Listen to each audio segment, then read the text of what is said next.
Perkenalkan, nama saya Rahmaulan Kasmita Apriliana, NIM 1801117, Teknik Kimia Grup E. Perkenalkan, nama saya Ramayana Manurung, NIM 1801118, Teknik Kimia C, Grup E. Perkenalkan, nama saya Jeff Andreas Gultom, NIM 1801099 dari Teknik Kimia C, Grup E. Perkenalkan, nama saya Kevin Onio Pasaribu, NIM 1801102 dari Teknik Kimia C, Grup E. Baiklah, saya akan memulai presentasi. Apa sih tepung mocaf? Mocaf adalah singkatan dari Modified Cassava Flour atau tepung singkong yang dimodifikasi karena dalam proses pembuatannya dilakukan modifikasi, yaitu dengan fermentasi mikroba atau enzimatis. Tepung ini teksturnya lembut, warnanya putih, dan aromanya tidak lagi berbau khas singkong. Mocaf sangat baik digunakan sebagai bahan campuran atau substitusi pembuatan makanan yang selama ini menggunakan tepung terigu. Bahkan di banyak olahan makanan bisa menggunakan 100% mocaf. Ada pula prinsip dari pembuatan tepung mocaf, yaitu modifikasi singkong dengan cara fermentasi sehingga menyebabkan perubahan karakteristik tepung yang dihasilkan berupa naiknya viskositas atau daya rekat, kemampuan gelasi, daya dehidrasi, dan solubility atau kemampuan melarut, sehingga memiliki tekstur yang lebih baik dibandingkan tepung tapioka, tepung gaplek, atau tepung singkong biasa. Nilai impor tepung terigu sebagai komoditi pangan sumber karbohidrat terus meningkat dari tahun ke tahun. APTINDO atau Asosiasi Produsen Tepung Terigu Indonesia melaporkan bahwa konsumsi terigu Indonesia mencapai 2,79 juta ton pada kuartal pertama tahun 2014 atau meningkat 5,4% dibandingkan kuartal pertama tahun 2013, yaitu hanya sebesar 2,6 juta ton. Peningkatan kebutuhan terigu Indonesia ini lama-kelamaan akan memberatkan devisa negara. Baiklah, selanjutnya akan dijelaskan oleh teman saya Ramayana.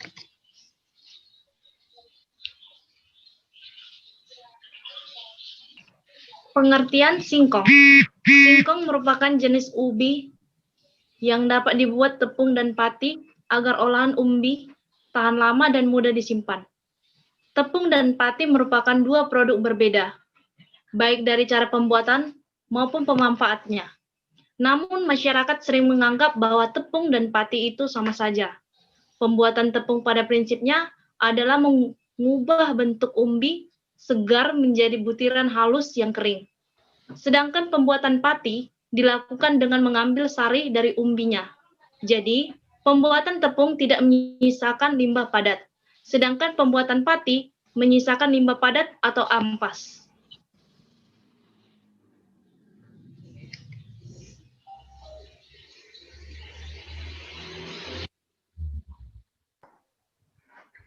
Adapun hal-hal yang perlu diperhatikan dalam pembuatan tepung mocaf antara lain, yang pertama, pengupasan dan pencucian.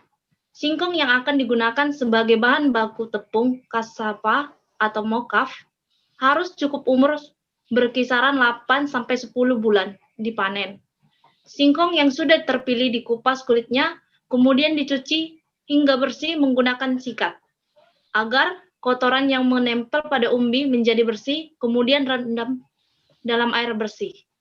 Yang kedua, peranjangan atau penyawutan.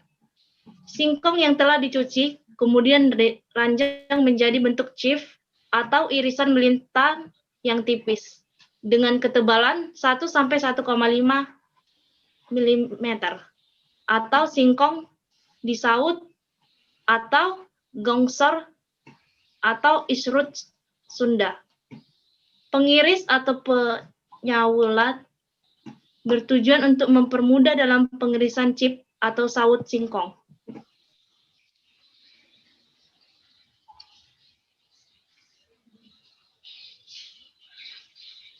Yang ketiga, fermentasi dengan standar BIMO-SAFE. Proses fermentasi dengan standar ini sangat menentukan keberhasilan dalam pembuatan tepung cassava BIMO atau mocaf. Karena tanpa melalui proses fermentasi, maka tepung yang dihasilkan bukan mocaf, tetapi tepung cassava biasa. Starter yang digunakan untuk perendaman atau fermentasi dosisnya 10 gram per 10 liter air per 10 km singkong segar. Jadi kalau kita ingin membuat industri pembuatan mocaf, setiap 1 ton singkong diperlukan 1 kg starter BIMO CF. Selama proses fermentasi terjadi penghilangan komponen warna seperti pigmen atau kasus singkong kuning dan protein yang dapat menyebabkan warna coklat ketika pemanasan. Dampaknya adalah warna mocaf yang dihasilkan lebih putih jika dibanding dengan warna tepung ubi kayu biasa juga tidak berbau atau netral. Selain itu, proses ini akan menghasilkan tepung yang secara karakteristik dan kualitas hampir menyerupai tepung terigu, sehingga produk mocaf sangat cocok untuk menggantikan bahan terigu untuk kebutuhan industri makanan. Fermentasi dilaksanakan selama 12 jam. Yang keempat, pengepresan. Singkong yang telah mengalami perendaman atau difermentasi diangkat kemudian ditiriskan lalu dipres agar airnya berkurang. Hal ini mempercepat proses pengeringan chief atau sawutan singkong. Alat yang digunakan untuk pengepresan adalah spinner dengan kekuatan listrik sehingga spinner berputar dan air yang terkandung dalam massa singkong keluar dan mengalir melalui lubang pembuangannya, sehingga singkong menjadi sepak atau kesat.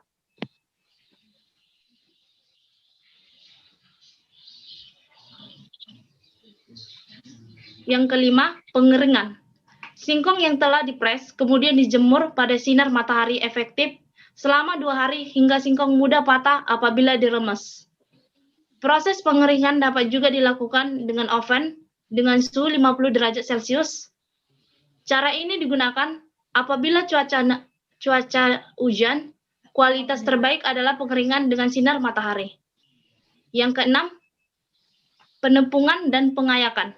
Setelah chief atau sawutan singkong kering, langkah selanjutnya adalah dimasukkan ke dalam mesin penepung apabila kapasitas dan volumenya banyak. Tingkat kehalusan tepung adalah 100 mesh. Selain dengan mesin penepung untuk kapasitas sedikit, dapat digunakan alat penumpuk batu atau kayu atau juplet Sunda. Dengan alat ini, untuk mencapai tingkat kehalusan 100 mesh, perlu diayak dengan kalau atau pengayakan tepung. Yang ketujuh, pengemasan. Agar tepung mocaf dapat tahan lama, maka diperlukan dikemas dalam kantong plastik kedap udara yang menarik agar konsumen tertarik untuk membelinya. Baiklah, selanjutnya akan dijelaskan oleh teman saya Jeff Andreas Gultom.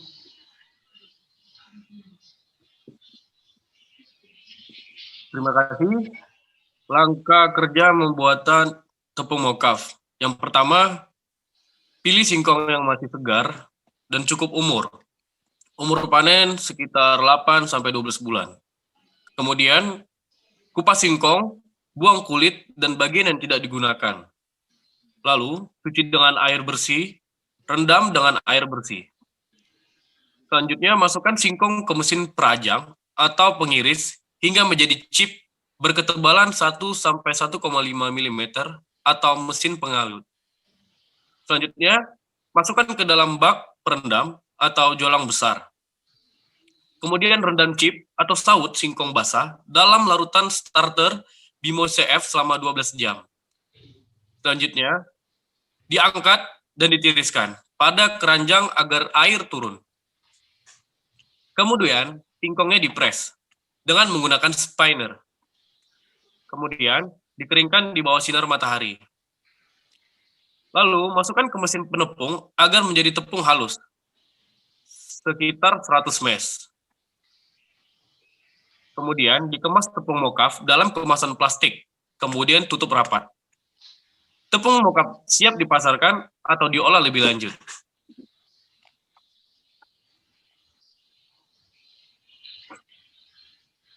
Pengatur pH. Jika menggunakan 1 mm kubik air tanah, tambahkan 1 sendok teh senyawa aktif. Jika yang digunakan air gunung setiap 1 meter kubik, air itu membutuhkan 1 sendok makan senyawa aktif yang berisi mineral, nutrisi, dan pengatur pH agar kurang dari 5. Bila semua irisan singkong terendam semua, tambahkan senyawa aktif B, yakni starter fermentasi terdiri atas media kultur dan mikroba.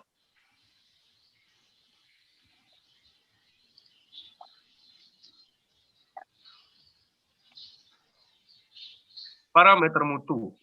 Untuk mencapai mutu tepung mokaf yang diharapkan, terdapat beberapa metode pengujian yang umumnya dilakukan oleh produsen atau pelaku usaha pembuatan tepung mokaf. Pengujian ini juga akan membantu produsen untuk menentukan karakteristik tepung yang diharapkan. Beberapa pengujian tersebut meliputi 1. Solubility, 2. Swelling power, yang ketiga kadar amilosa, dan keempat sifat organoleptiknya. Baiklah, selanjutnya akan dibacakan oleh teman saya Kevin O'Neill. Usaha pengolahan tepung mokaf mempunyai peranan penting dalam rangka memenuhi kebutuhan pangan alternatif. Khususnya untuk kebutuhan karbohidrat, usaha pengolahan tepung mokaf juga berperan penting dalam rangka meningkatkan nilai tambah singkong menjadi komoditas yang bahan baku industri pangan olahan atau kuliner.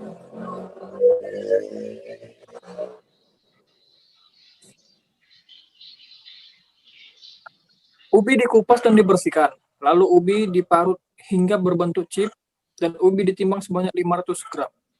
Ditimbangan dengan menggunakan baskom. Lalu ragi ditimbang sebanyak 0,5 gram, lalu siapkan 500 ml Aquades dan 1 botol Yakult. Kemudian ubi dimasukkan ke dalam toples. Langkah selanjutnya, Aquades dituang ke dalam toples yang berisi ubi tersebut. Kemudian 1 botol Yakult dan ragi sebanyak 0,5 gram dimasukkan ke dalam toples lalu diaduk sebentar. Bahan agar tercampur rata dan pastikan ubi terendam seluruhnya. Dan toples ditutup dengan rapat dan dibungkus plastik wrap. Lalu toples tersebut dimasukkan ke dalam ruang tertutup, seperti laci, dan fermentasi selama 72 jam. Setelah sudah mengalami fermentasi kadar air, pada ubi dihilangkan dengan cara ubi yang telah difermentasikan tadi dimasukkan ke dalam mesin spinner. Mesin spinner tersebut atasnya ditutup dengan tutup toples dan kadar airnya ditampung dengan menggunakan baskom. Setelah itu bentuk aluminium foil seperti persegi panjang, lalu ubi yang sudah benar-benar hilang kadar airnya ditaruh pada aluminium foil tersebut dan dimasukkan ke dalam oven hingga benar-benar kering. Lalu ubi yang telah di-oven kembali di blender agar struktur ubi menjadi halus dan diayak. Dengan ayakan lalu tepung halus ditampung pada baskom, sedangkan yang kasar tersisa pada ayakan. Tepung halus dan tepung kasar ditimbang. Kemudian lakukan perhitungan untuk mengetahui jumlah rendemen pada tepung mokaf dengan menggunakan rumus persen rendemen sama dengan berat tepung kasar dan halus dibagi berat ubi kayu kali 100%. Baiklah, berikut adalah prosedur dalam pembuatan tepung mokaf.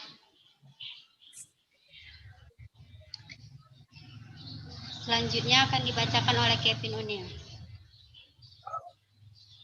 Keunggulan tepung mokaf.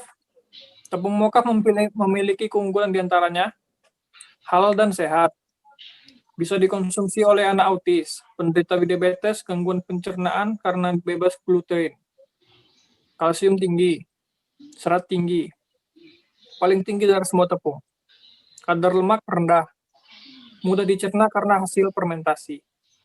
Proses secara biologis alami atau organik, tanpa zat kimia, tanpa pengawet dan pewarna, dan mengandung zat skopoteletin yang dapat menghambat proliferasi sel kanker.